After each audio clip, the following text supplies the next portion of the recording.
Frank Sinatra was in the middle of a recording session at Capitol Records when the phone call came. It was 2:30 in the afternoon on August 19, 1970. Frank was laying down vocals for a new album, running through the same verse of I Will Drink the Wine for the fourth time because the engineer said there was a slight issue with the microphone levels. Frank was annoyed. He was tired. He wanted to be done. And then someone knocked on the studio door. The engineer stopped the playback. Frank took off his headphones. What he called out. The door opened and Frank's assistant, a young man named Jim, stood there with a phone in his hand. His face was white. Mr. Sinatra, you need to take this. It's about Nancy.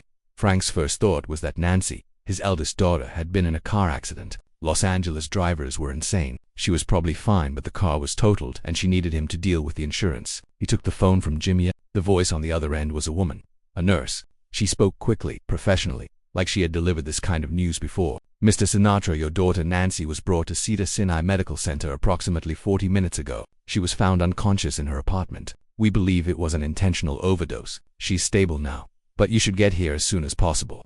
Frank didn't remember hanging up the phone. He didn't remember leaving the studio. He didn't remember getting in his car or driving to the hospital. The next thing he was aware of was standing in the emergency room at Cedars-Sinai, demanding to see his daughter, and a doctor in green scrubs telling him he needed to calm down. I need to see her. Frank's voice was tight, controlled, dangerous. Sir, she's being treated right now. We had to pump her stomach. She's sedated. You can see her in a few minutes, but right now you need to let us do our job.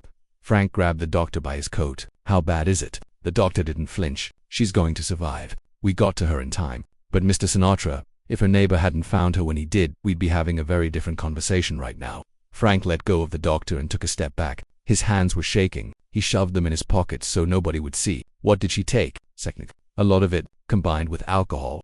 I know what it is, Frank interrupted. Seconal was a barbiturate, a sleeping pill. Frank knew about Seconal because he had taken it himself. Because half of Hollywood took it to sleep and amphetamines to wake up and booze to smooth out the edges. Because it was 1970 and that's just what people did. But knowing that his daughter had taken enough of it to try to kill herself was different. That was something else entirely. A nurse appeared. Mr. Sinatra, you can see her now. But please, she's very groggy. Don't upset her. Frank followed the nurse down a hallway and into a private room. Nancy was lying in a hospital bed, her skin pale, an IV in her arm, her eyes half closed. She looked young, too young, even though she was 29 years old.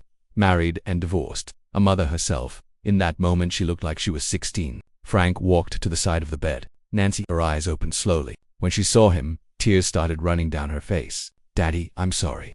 Frank pulled a chair up to the bed and sat down. He took her hand. It was cold. What happened? Nancy closed her eyes. I don't want to talk about it. That's not an option. What happened? Nancy was quiet for a long time. Then she said, I couldn't do it anymore. I couldn't keep pretending everything was fine when it wasn't. Couldn't do any of it. Being Nancy Sinatra, being your daughter, being the girl who sang These Boots Are Made for Walking and now nobody cares about anymore, being the divorced mother who can't figure out how to be happy. I wanted it to stop. All of it. Frank's grip on her hand tightened. So you tried to kill yourself. Don't say it like that. How should I say it? Nancy, you took a bottle of pills. You drank a bottle of vodka. You laid down on your bed and tried to die. What other way is there to say it? Nancy pulled her hand away from his. You don't understand, then explain it to me.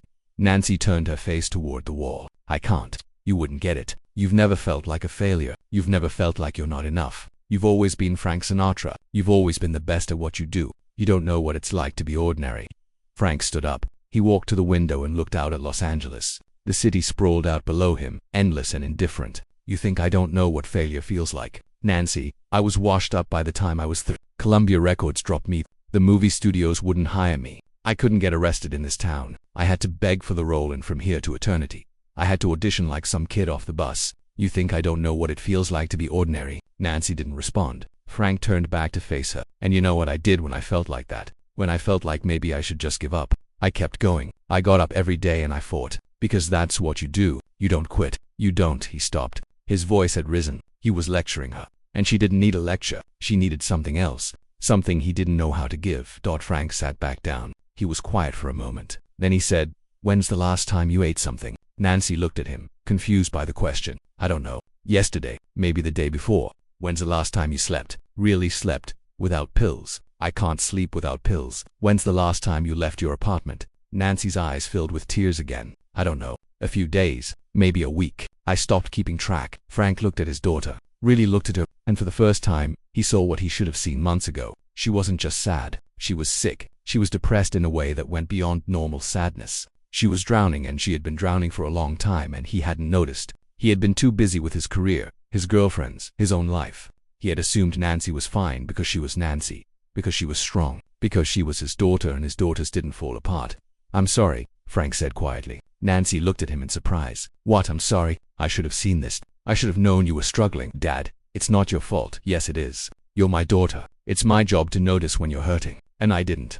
I was too wrapped up in my own bullshit to see what was happening to you."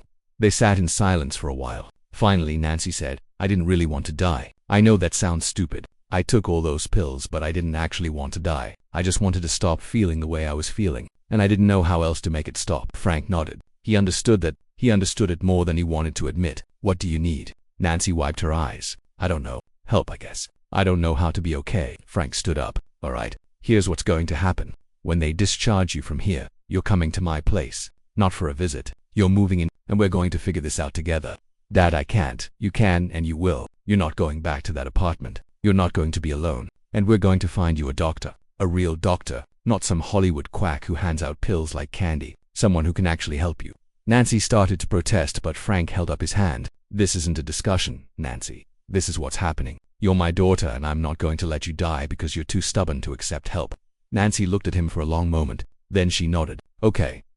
After Nancy fell asleep, Frank left her room. He walked down the hallway and out of the hospital. He got in his car and drove to Nancy's apartment in West Hollywood. He used his key to let himself in. The apartment was dark. The curtains were drawn. There were empty bottles on the counter, unwashed dishes in the sink, magazines scattered on the floor, and on the nightstand in the bedroom, an empty pill bottle lying on its side. Frank picked up the bottle. The label said it had contained 30 Seconal tablets. The prescription had been filled 4 days ago. 30 pills in 4 days. How had nobody noticed? How had her friends, her family not seen what was happening? Frank sat down on the edge of Nancy's bed. The sheets were tangled. There was an empty vodka bottle on the floor. This was where she had tried to die. This was where she had swallowed a bottle of pills and laid down and waited for everything to stop. Frank looked around the room. On the dresser was a framed photograph. It was from Nancy's wedding. She looked happy in the photo, young and happy and full of hope. Frank picked up the photograph. The marriage had lasted 5 years. The divorce had been finalized 6 months ago. Nancy's ex-husband had been a nice enough guy, but wrong for her. Everyone had known it except Nancy. And when it ended, when she had finally admitted that it wasn't working, she had taken it as a personal failure. Another thing she couldn't get right. Frank set the photograph face down on the dresser. He couldn't look at it. Couldn't look at how happy she had been and think about how far she had fallen. He walked into the bathroom. The medicine cabinet was open. There were more pill bottles. Valium, Dexedrine, Seconal, Quaaludes, an entire pharmacy. Frank swept them all into a trash bag. Every bottle, every pill. He tied the bag closed and carried it out to the kitchen. He spent the next 2 hours cleaning Nancy's apartment. He washed the dishes. He picked up the magazines. He opened the curtains and let light in. He threw away the empty bottles. He changed the sheets on her bed. He didn't know why he was doing it. Nancy wasn't coming back here. But he needed to do something. Needed to take some kind of action. Needed to feel like he was fixing something, even though he knew he couldn't fix the real problem. When he was done, Frank locked up the apartment and drove home. It was after midnight. He poured himself a drink and sat in his living room in the dark. He thought about Nancy. About the fact that she had been suffering and he hadn't known. About the fact that his daughter had tried to kill herself and he had been in a recording studio worrying about microphone levels. Frank thought about his own history with pills and booze. About the times he had taken too much of something and wondered if maybe it would be easier to just not wake up. He had never acted on those thoughts. Had never crossed the line from thinking about it to actually doing it. But he understood the impulse. Understood how you could get to a place where the effort of continuing seemed too much. The phone rang. Frank answered it. It was the hospital. Nancy was awake and asking for him. Frank said he'd be there in 20 minutes. He got back in his car and drove to see the son. Nancy was sitting up in bed when he arrived. She looked better, more alert. "Hey kiddo," Frank said. "Hey." Frank sat down in the chair next to her bed. "I went to your apartment, cleaned it up a little, got rid of the pills."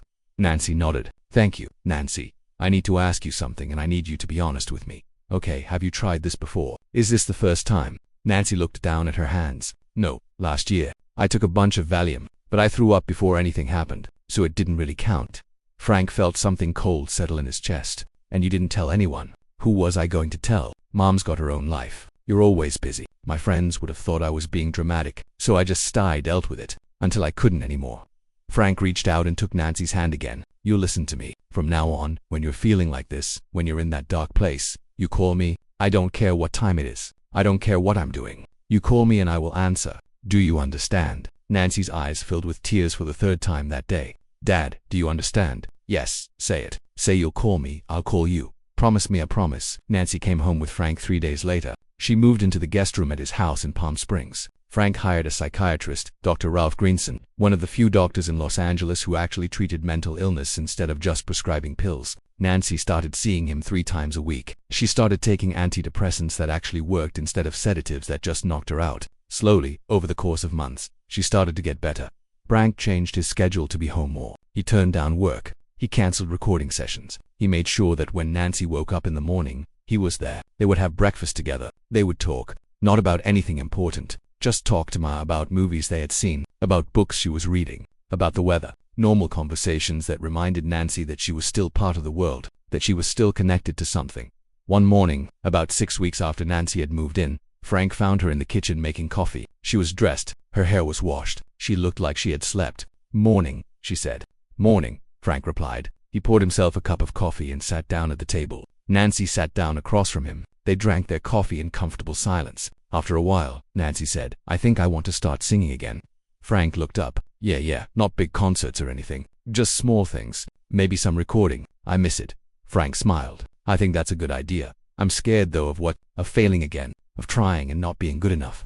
Frank set his coffee cup down. Nancy, you know what I've learned in 50 years in this business? Everybody fails. Everybody has albums that don't sell and shows that bomb and songs that nobody wants to hear. That's not what matters. What matters is whether you let the failure stop you or whether you keep going anyway. Nancy thought about that. Then she said, what if I keep going and I still fail? Then you fail. But at least you tried. At least you didn't give up. Nancy smiled. It was a small smile, but it was real. Okay, I'll try. Good. Nancy did start singing again. She recorded a few songs. She did some small club dates. She was never as successful as she had been with These Boots Are Made for Walking, but that was okay. She was singing because she loved it, not because she needed to be a star. And that made all the difference. Frank never talked about Nancy's suicide attempt publicly. He never mentioned it in interviews. He never used it as material for a song or a show. It was private. It was family business. But people close to Frank noticed that after August 1970, he was different with his children. He called them more often. He visited more. He paid attention in a way he hadn't before. He had learned, in the worst possible way, that the people you love can disappear if you're not careful. That depression doesn't care how famous your father is or how much money you have or how talented you are. That sometimes the people who seem the strongest are actually hanging on by a thread. Years later, 1998, just months before Frank died, Nancy came to visit him. He was 82 years old, frail, his memory fading, but when she walked into his room, he recognized her immediately. Nancy, he said, smiling. Hi, Dad. She sat down next to his bed. They talked for a while about nothing in particular. And then, as Nancy was getting ready to leave, Frank reached out and took her hand. I'm glad you called, he said. Nancy was confused. I didn't call Dad. I'm here. I'm right here. But Frank wasn't talking about today. He was talking about 1970, about the phone call from the hospital, about the fact that Nancy's neighbor had found her in time, about the fact that she had survived. I'm glad you called, Frank repeated, and Nancy understood. Me too, Dad, she said. Me too.